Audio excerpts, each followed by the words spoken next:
পরীক্ষা ভালো হয় না সেটা কি আমরা দিয়ে দেবো ভালো করে?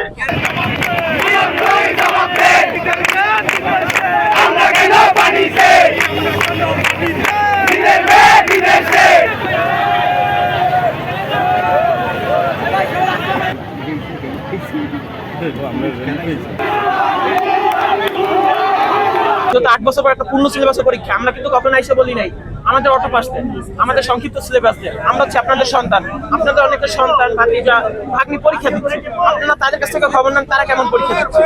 সেই ক্ষেত্রে আমরা চাচ্ছি না যে আমাদের কোনো সহপাঠী হয়তো মানে আমাদের থেকে পিছিয়ে পড়ে থাকবে। আপনারা সেই দিক থেকে একটু মানবিক দৃষ্টিকোণ থেকে আমাদের এই বিষয়টা খেয়াল রাখবেন এবং এইটা যদি একটু আমাদের সবাইকে বলে দিতেন, আশ্বস্ত করতেন যে বরিশাল বোর্ড থেকে মিনিমাম যে তোমাদের কোনো শিক্ষার্থীর কোনো মানবিক দৃষ্টিকোণ থেকে দেখা হবে না। আর আমাদের যারা আমাদের হলে যে করা কাট সেটা নিয়ে আমাদের কোনো সমস্যা নাই, পরীক্ষা কঠিন হচ্ছে সেটা নিয়ে সমস্যা, কিন্তু আমাদের কথা একটাই জানি মানানসইভাবে আমাদের উত্তরপত্রটা দেখা হোক এবং আমরা জানি সঠিকভাবে উত্তরপত্রের যে মূল্যায়নটা সেটা যেন আমরা পাই। এসএসসি রেজাল্ট কয়েকদিনের ভিতর হবে। আমরা যদি কড়াকড়ি করি, খাতা মূল্যায়ন উত্তরপত্র মূল্যায়নের যদি অবিচার করি, পাশের হার যদি কম হয়, উচ্চ মাধ্যমিকে স্টুডেন্ট পাওয়া যাবে? তোমরা উচ্চ মাধ্যমিক পরীক্ষা দিচ্ছ, তোমাদের যে দাবিটা যদি মনে করো আমরা অবিচার করি, তোমাদের মধ্যে মানবিকতা না দেখাই, পাশের হার কম হয়, তাইলে অনার্স মাস্টার্সের কলেজগুলো চলবে? স্টুডেন্ট পাবে?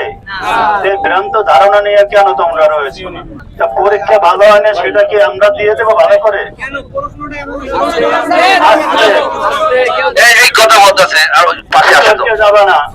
আমরা তোমাদের মতো ছাত্র ছিলাম, এখন শিক্ষক হয়েছি, শিক্ষা বোর্ডের চেয়ারম্যান হয়েছি।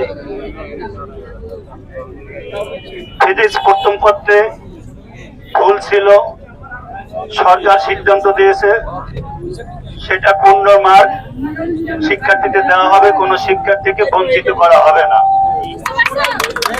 সরকার তো তোমাদের পক্ষে।